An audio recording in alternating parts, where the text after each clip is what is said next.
Hello and welcome back to Bad Moms in Business, the podcast.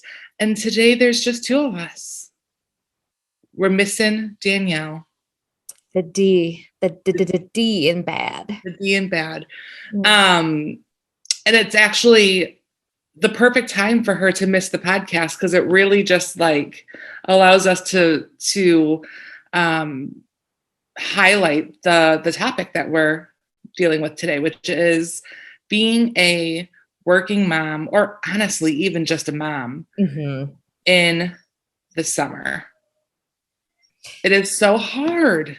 It's because that's really when everything hits the roof. Well, it's just really highlights that we're one person trying to do it all, and we can do it all, but it's hard sometimes. It's a hard season. It's a really hard season. I am experiencing it myself in that the boys are obviously home all day. Yeah. And I still have to work or go to appointments or anything, grocery shop. And they're right at that age where they don't want to run errands with me. Absolutely. Right? Yes. I remember that so strongly. It was so nice as of the three of us, the one who has the 15-and-a-half-year-old who got to that season where they could just stay at home. Oh, heavens, is that nice? We're so close. So close. So close. But at 9 and 11, I have left them to run to the store for 20 minutes and come back. Of course. Especially with your neighborhood that you live in. Yeah. You've got a village there. You really do. I do. But I cannot leave them for hours while I go show houses. Right. And so this season is hard because not only am I having to go and do all of these things because my husband is at work all day, I have to drag along two kids who are kicking and screaming the whole time because they don't want to. They don't want to leave their friends. They don't want to leave the house. They want to just do what they want to do. It's really hard. It is hard. And Danielle is absent today for similar reasons. Motherhood called. Mama duty comes first. And we stand behind that. We don't just talk to talk. We really talk so that way people hearing our message know they're not alone, and hopefully give them some creative solutions to get through the season that they're in a little less worn. Yeah. I don't have a better way of saying it other than less worn. Yeah. It's difficult. And, even now, even though Owen is of the age where he can stay at home by himself, which is such a blessing, but that doesn't always mean he wants to be at home by himself all summer long. It's boring. He's an only child, not to mention he's in the age of having to do driver's training. So we're in that logging the 50 hours. We try to fit in driver's practice to get those hours done so he can take that next segment in addition to trying to work. It's difficult. So I'm thankful it is summer, because if it wasn't summer while we're trying to get these hours, it'd be even more difficult to do it after school or in between any appointments that I have. And as we've said a million times, we're very fortunate because our schedules have the allowance to be very flexible. Yes. Doesn't mean they always are. Correct. Well, and I was going to say too, for Owen, you guys don't live in a neighborhood. You live out in the country. And so not being of age to drive just yet, right? Yep. Makes it hard because he doesn't just have a buddy next door that he can go pal around with. Someone has to come to him, or he has to go to them. And how do you do that if you're not driving yet? Absolutely. We physically have to take him to that spot that he wants to go. Speaking of motherhood, for those who are not watching this episode, but just listening, there is, for two things. There are dogs crying in the background. If you end up hearing the occasional whine, Bridgette is also trying to raise baby puppy dogs this summer. As if it's not hectic enough for her. And then her sweet babies are in the background, rocking on some chairs and doing some army crawling. Poor Aaron came down from his bedroom like, oh. So the solution is he army crawls and goes to the chair behind her. Uh-huh. It's so sweet. Our boys and how they just have to deal with us. They do a good job. They do. We have to let that little dog out, Aaron. So could you army crawl or just walk like a normal person behind me and let the dog out? But I love that he respects it and tries and he didn't even like freak out when he saw it. He was just like, okay, I'm going to back out and then crawl. It was very cute. It's so cute. But that's motherhood. That is motherhood. Yes. But yeah, so parenting.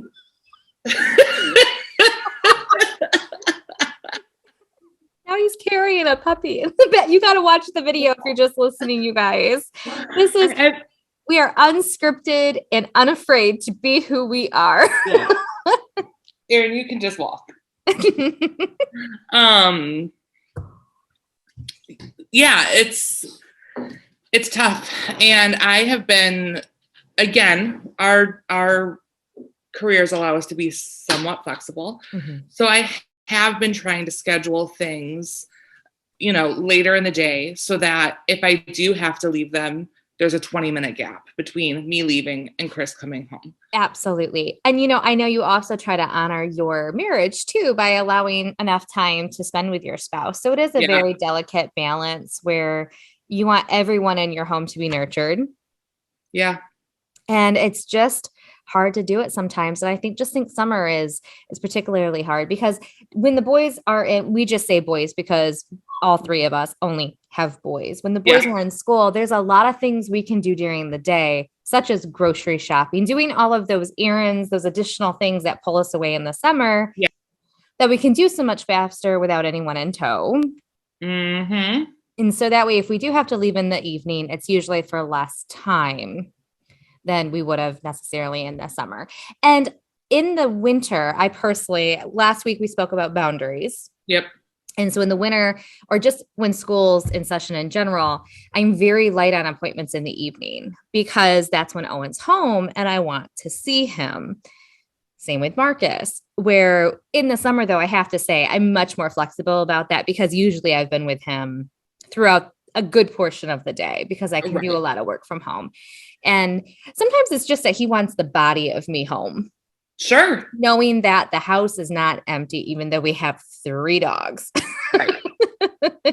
No, but you're right. Sometimes it's just the presence and knowing that there's someone here. Right. If I felt like walking downstairs to talk to somebody, I could. Absolutely. Not to mention someone to make his food for him because I still do that.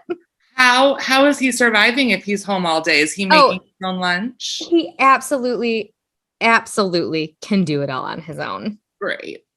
And I know he could. I just didn't know if you were like, packing a little lunch and putting it in the refrigerator for him. Sometimes I do.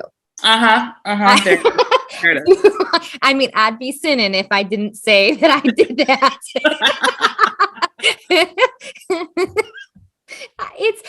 That's just how I love to love on them. I know. It just makes my heart happy. I do truly think that's the difference between one and many, though. That would be hard to do if you had multiples. I mean, I want to always set that expectation. It's just different because I have an only. That's fair. And I love it. For sure. Mine don't even eat the same things. So it's not like I can make 2 sandwiches and, be done. No. One wants ravioli. One wants a sandwich. Who wants the ravioli? Jace. Yes. I love all things pasta. I hear you. Yeah. Somebody, did he add a comment? He said, I'm sorry, I'm weird. No, you're not weird. A sandwich is so normal. Right. That's the normal, Aaron. I have to say, so there's this gal that I follow on TikTok. We know we all love TikTok here at Mom's a Business. It's just fun entertainment to us. It is. It's great. And my gosh, I think I'll have to give it to Bridgette to put in the description to find it. But basically they had their own children and they've adopted through foster care multiple children too. So they have a very large family. And every morning she wakes up at 5 and she makes their breakfast. And she basically, all of her stuff is around making her large family good, fun food. Because coming out of the foster system, usually there's some sort of, I don't know if the word trauma is too strong, but no, trauma I think with that food. I think that's accurate. That there is always concerned that there wouldn't be enough food. And so to combat that, she just made food fun. And so they always know that it's there. And so she does these amazing food like snack trays and stuff like that. But 5 o'clock in the morning, she's doing all of these many sandwiches. Like one person gets like tuna, some get like ham, some are peanut butter and jelly. And she has this system of how she does it. I'm like, oh, that is so what I would probably do, because I do think it's so nice to be heard. Like you said, each boys have a preference, and to be able to feed into that type of love language and give them what they enjoy. That's so special. Yeah, I agree. And I also just don't want to fight with anybody in the summer. So if you want a sandwich, have a sandwich. But the difference between you and I is if you want a sandwich, go make yourself a sandwich. The bread's right. in the pantry. You make sure they have the items to make what they prefer. And I don't think anything's wrong with that. That's not to say that there aren't times where I decide I'll make you a sandwich. Fine. And if they ask me to make it and I'm not in the middle of doing something, yes, I will make you a sandwich. But also, like, if I'm working or in the middle of something that I can't put down, you gotta go make that sandwich. Absolutely. Especially if you need to eat right this second, as boys tend to need. Yep. The hunger gets very real. Yes. I'm sure it's that way with girls too, but it just seems so magnified with boys. It does. And we wouldn't know because we don't have girls. Absolutely. And I, as a girl we were all girls growing up, but times were just different. There wasn't like snacking. No. Like a breakfast, a lunch, and a dinner. It wasn't for me, it was probably basically budget. It wasn't like there was extra money for all these amazing snacks. I remember going to my friend's house and they would have like Doritos. I'm like, oh my gosh, they're rich.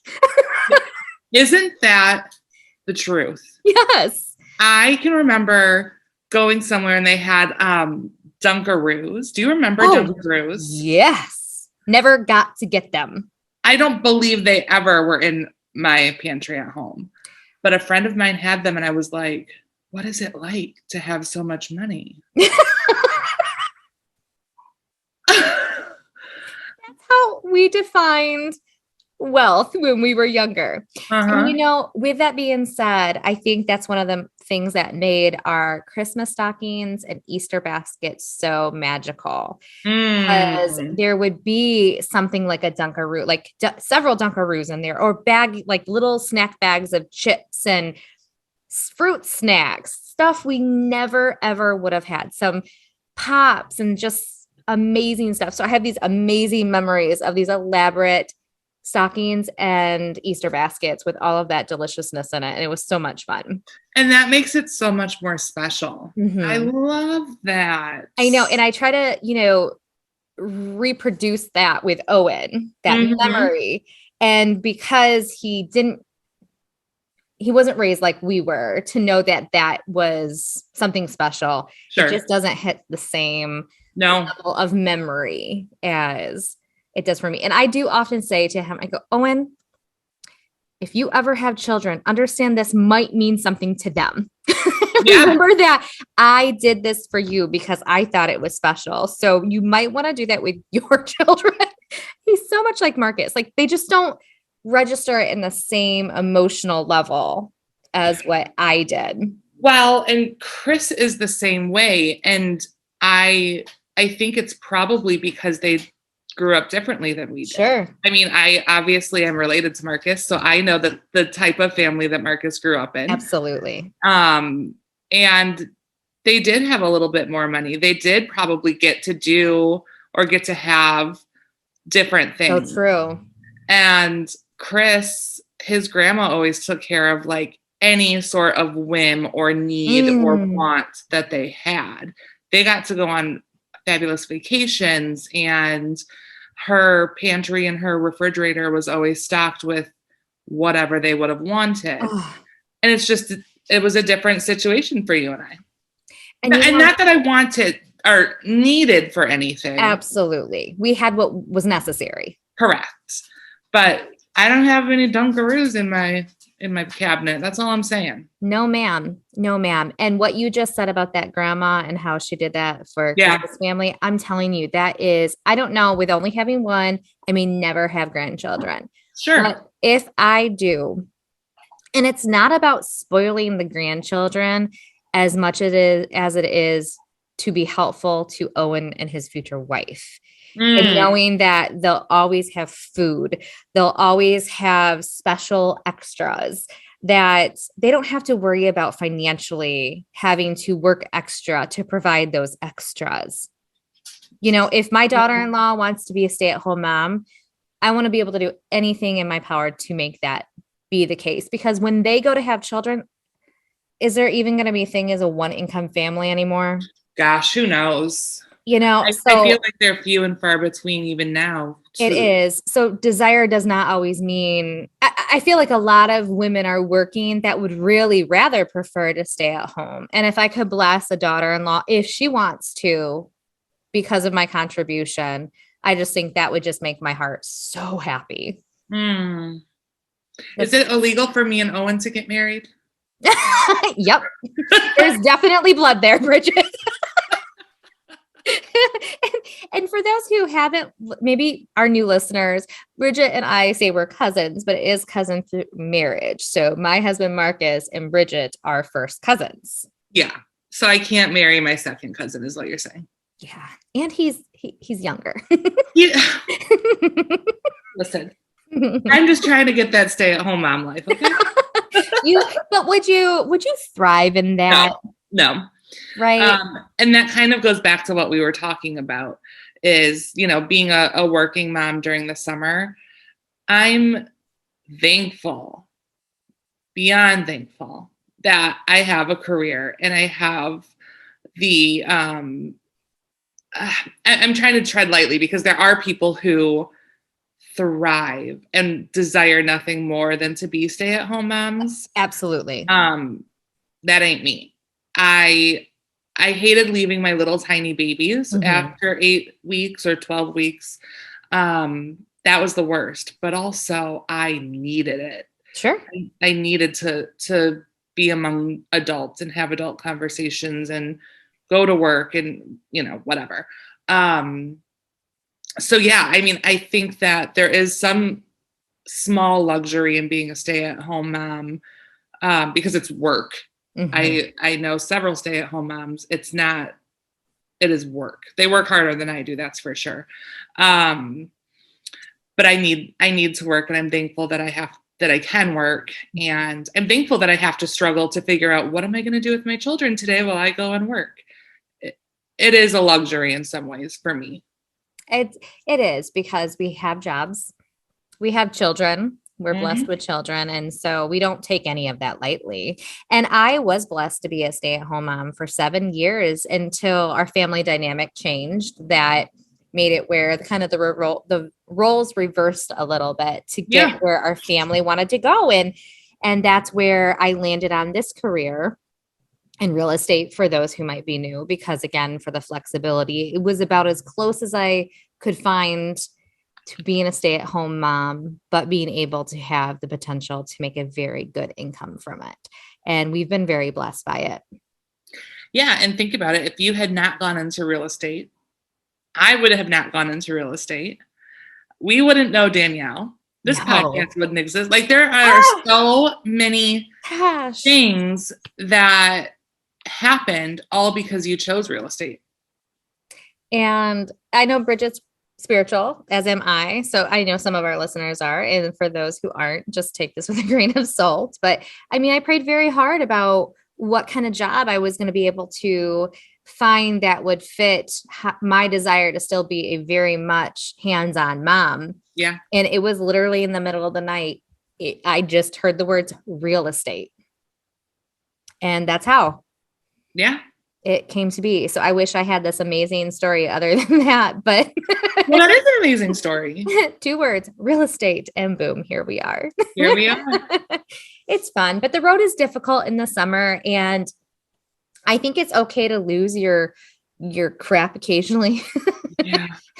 It's almost impossible not to, because again, we were talking about like juggling the plastic balls and the glass balls last week. Yes. And it's impossible not to feel overwhelmed when you have a job that's counting on you, Yeah. a boss that's counting on you, Mhm. kids that are counting on you, and having to decide, do I pay a daycare bill all summer to try and to work? Do I have a family member that can watch my children? Can I bring my children to work with me? I mean, there are a bunch of different options, but some of those come with a price tag, whether it's emotionally or nominally. So it's hard. It is hard. There's a consequence to every single decision that's made. And at the end of the day, we're all trying to do our best. Yeah. And occasionally we fall short of that. And you know, what's really great is Owen's of the age that if I'm a little short with him or I'm just extra tired, I can really express like, Owen, I'm just exhausted. I don't have the extra energy to baby you right this second. You know, there's a wonderful conversation I can have with him now. And he's super respectful to that, where if he was 4 or 5, they don't understand the energy that you're passing on to them. Yeah. So for those who do have youngers, I'm telling you, those days get easier and easier. They get harder in other ways, but it's so fun to see that human being get older, because your string gets much longer to do a lot more stuff. You got a lot more slack. Yeah, it's true. I mean, look at you. You went on vacation. I did go on vacation. Because your boys are of an age that was okay. Yeah, I didn't leave them home alone. No, of course not. Good clarity there. The listener understands that. Yes. No, I'm very lucky to have a mother-in-law who is incredibly involved in our lives. And if I have to drop one of those balls, I call her and she will pick it up for me without fail, no matter if she had plans or if she's in the middle of doing something, she will drop everything to help us. And I try very hard not to take advantage of that. Sure. Because when I need her, I want her to want to do those things versus wanting, like, feeling like she has to do those things. Of course. But no, I'm super lucky. And she planned her vacation away from work around our vacation. So my goodness. So that she could be with the boys for that week. And she took them camping and she took them swimming every day. And like, they just had a really good time. And that's how she chose to spend her vacation time. And so as much as I hope that I'm that grandmother one day, we'll see. Hey, we know there's a lot of grandmas that are not like that. Yeah, for sure. So just because you were blessed with it doesn't mean you have to be that. Yeah. You'll be a blessing in other ways. Well, I'm sure that I'll like want to hang out with my grandkids, right? I don't know. I mean, as long as they're not total brats, let's be honest. Okay. So Marcus says like, that's like word for word, Marcus. He's like, I don't want the brats around. I was like, you're going to deal with the brats. They're going to be our brats. But this is in my heart of hearts. I don't want to have to like raise grandchildren. And I won't raise grandchildren. No. I really want to respect my role if I get to be a grandma as grandma. And that's all that there is. If I want to be able to love on them every single time, if something has to be disciplined, I'm not the one doing it. Yeah. Mom and dad are around to be like, what did you just do? And then I can play the game. Oh, it's fine. Right. That's my role. Yeah, absolutely. Discipline. So while I appreciate the grandparents, like your mother-in-law, I think that's amazing. And she probably gets fed by being able to give to your family in that way. Mm-hmm. Absolutely. And that's a wonderful thing. It's just not necessarily, I want to contribute as much as I can. So Owen, his future wife, and their children can thrive, not just me. Mm-hmm. Mm-hmm. But that's me. And that'll be hard for me. And that's why I pray now that I can be the wonderful mother-in-law that isn't like down my daughter-in-law's throat. Yeah. And I know I won't be because I'm already very aware that I'm not going to be that. Yeah, I have those conversations with myself too. A friend of mine, who will remain nameless, has a mother-in-law that can tend to be that way. And she said, she's like, I'm telling you, it is the grandmothers that only have boys that are like this. Totally can see this. Yeah.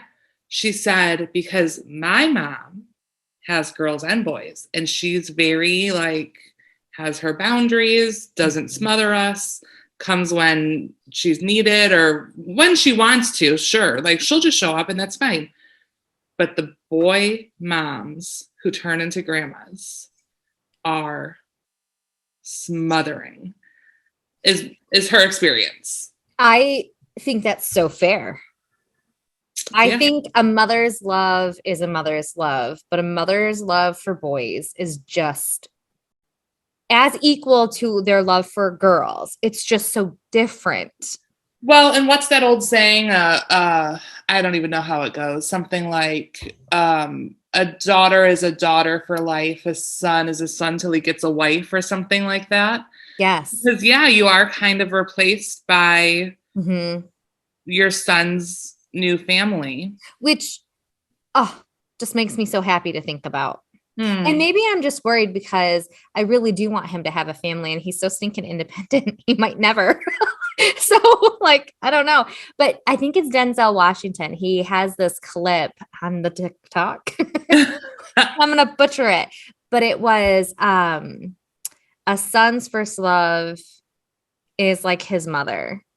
And it was a mother's only love is her son, especially her first son. And I'm like, and he's like, he gets teared up because it was like around the time that his mom had passed away. And I just think those words are just so true. And I'm telling you, I've said this before, I think out loud on this podcast, but at least to you, I stopped with one because I had a very real fear. Well, one, Owen was like perfect. But I had a very real fear that I could not love another as much as I love Owen. And it's true. I don't like Jace nearly as much as I like Aaron. You are such a liar. And is he standing right there? I really hope he is. But I don't think so. Understand that this is the kind of thing, like silliness that I do with my children. Like, hence is why when Bridgette and I were talking on the phone yesterday, I hope you don't mind me sharing this story. So silly. We're talking, I don't know, it's about 6:00. Bridgette's taking them to karate, and she's letting them out to go into karate because she needed to run to Meijer to get creamer. And as Jace is getting out of the car, he's like, yeah, mom's leaving us at the curb because that's the kind of mom she is, Amanda. So you wonder where he gets it from, for sure. I know. It's hilarious. And he said it so fast. He did not miss a beat, and so clear that I could hear it. It was hilarious. Yeah, he is. I always just say he's a mess, but like in like the most fun way. He's the one that, well, both of them I can tease for sure. But Jace is more like me in the fact that like that's your love language. Like if I make fun of you, then that means you're in. Yeah. So I'll always say like, oh, where's the ugly one? Come here, Jace. Like just silly. Oh my gosh. So fast forward 20 years, Jace now has a podcast. Yeah, it's called therapy. No, my mom was a bad mom. Yeah. Could you imagine? And he's telling all the stories of our stories. all of our boys are on it. Yeah. My mom was a bad mom. Yeah. Oh my gosh. I the different stories that they could tell. Yeah, you're and not how lying. relatable everyone would probably find them if they actually did do that. Well, especially because we're all so different. Mm-hmm. And so they'll have perspectives just like we do that are completely different. They will all have completely different perspectives and stories about the way that they were raised. Some of them the same stories. That would be really a treat if that ever sort of happened. Maybe we'll still be podcasting in 20 years and we bring them on. There you go. Maybe not. Well, this was quite the smorgasbord of topics. We set out to do a very streamlined discussion about how difficult it is to be a working mom in the summer months. And I think we hit that topic for about 30 seconds and then we were off and running. This is what happens when we don't have Danielle. I know. Danielle steers us back. Yes. She's our planner. She's our organizer. She's the topic calendar person. So if it's defined, we adhere. And when Danielle ain't here, we do what we want. We're like the bad misfit children when mom's away. Yes. So we promise you if Danielle was here, it would have stayed on topic a little bit more. However, we do hope you enjoyed our conversation and our stories that we shared with you today. And we hope you'll tune in to all of our upcoming episodes and certainly click on some of the old episodes because those are equally as entertaining and knowledgeable and funny. Yeah, I think so. Good stuff. Well, yeah, I'm relieved that Danielle will hopefully be back next week so we can stay on top of a little bit. If she's not, that's okay because momming comes first. It does. And it kind of wraps into when we were discussing boundaries last week that you need to be around with people who understand what a boundary is for you. And us, moms come first. And we understand that in Danielle's life, we're the cheap plastic ball that she doesn't care if she drops. Absolutely. Because we don't mind bouncing on the floor a little bit. No, it's fine. Pick us up, dust us off. We'll be fine. Absolutely. We can have more dust, less chips. I don't know. But the point is she'll pick us back up when she can. Yeah. Yep. And we'll be a little dented because of it, but it's fine. That's okay. It adds character. Oh, goodness. All right. Well, thanks, guys, for listening. We hope that you enjoyed this nonsense, and we'll see you next week. Bye, everyone. Bye-bye.